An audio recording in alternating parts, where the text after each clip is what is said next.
Hi folks, welcome back.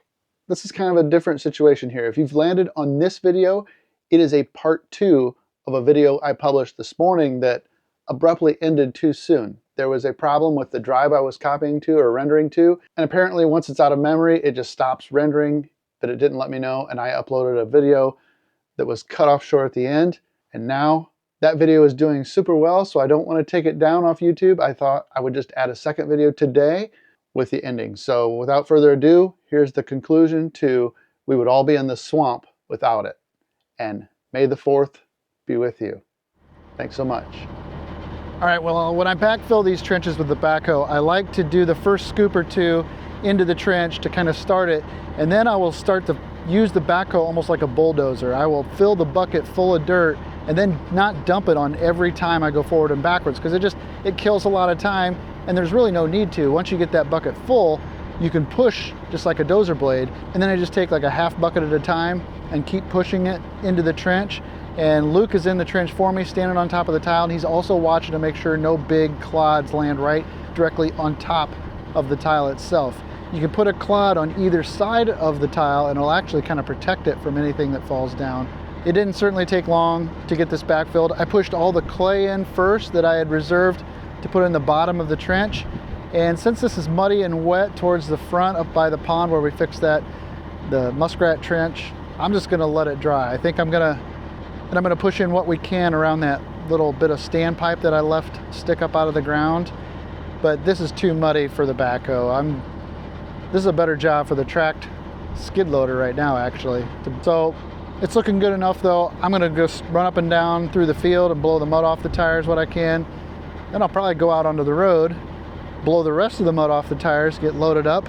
And now I gotta move on to the next project on the list. I'll come back and tidy this all up and finish it and give you a chance to see what it looks like when it's all done before the end of this video. So it has been almost a week. It'll be a week tomorrow since we patched this up, and it has dried tremendously. This is the most dry it has been for the last couple of years. It's still wet right here. It's soft, but with the tracked skid steer, I can get on this. We'll try to get it fixed up. Oh, it's holding a little water over here.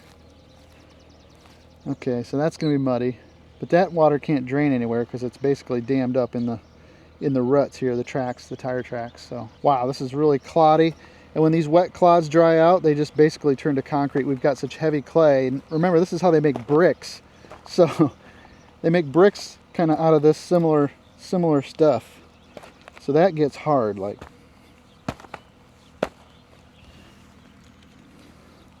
It's almost like rocks, the subsoil.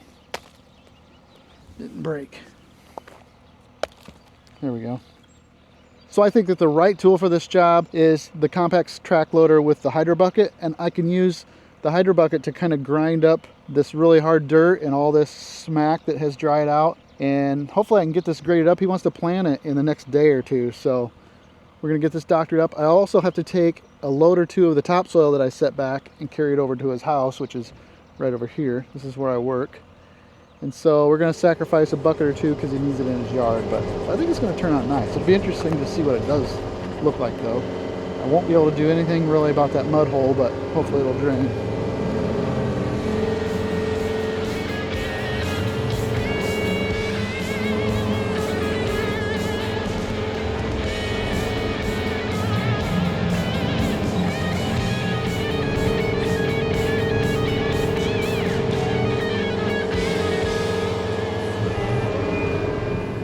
I don't know that you could ever finish this out this way without one of those type of buckets. You know, either have a Harley rake and a bucket in conjunction or working together, but having that spinning drum on that bucket made it possible to grind down all those great big dirt clods and those big clay chunks, and it left this in a state that they could just drive the planter over the top of it and comfortably plant corn today if they wanted to. It's not perfect, but it is good enough.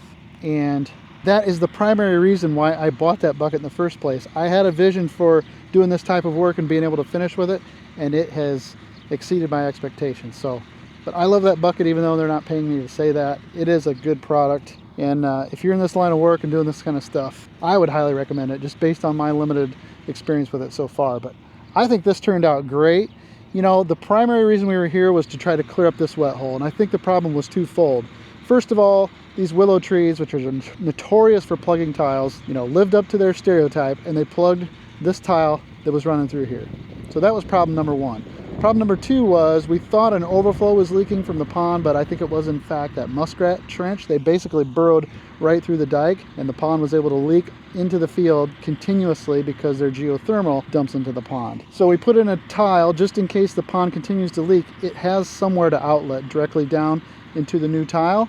And I also dug up the muskrat trench, re-smashed it back together, and then I was able to use the hydro bucket on top to kind of grade out where the trench was. The first visit was to find the tile in the ground. Second visit was to dig it up with the backhoe and replace the tile. Third visit was to backfill the trench after it had dried up a little bit with the backhoe. Fourth visit, I took the skid loader over there and got it all dressed up and cleaned up. Fifth visit is now. We're on our way over to do the last little tidying of this job, make it so that it can live on, hopefully, until the next pour sap has to try to fix it. Well, it's still relatively dry. Okay, we'll get this finished up, and then, you know what? Saves me a few steps carrying those heavy buckets. Really, the only thing left to do is button up this tile that's poking up out of the ground. We obviously can't have that. They won't be able to mow over it. Want to be able to farm up next to it. So I'm going to build do a little French drain right around the surface of it, and that should take care of it. This is that clay that I packed back in there to try to seal off the muskrat trench. Clay versus topsoil, look at that.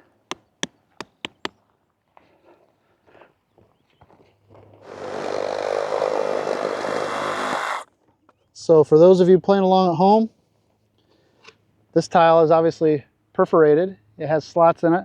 And if this bank should start to leak again, or there's water here that can't get away, hopefully it'll find its way to this tile, and then it can hit the big tile that we replaced and head on out of here. Put a cap in the end so it wouldn't allow dirt down inside the tile. Now I'm just going to put some stone around it so the water can find it.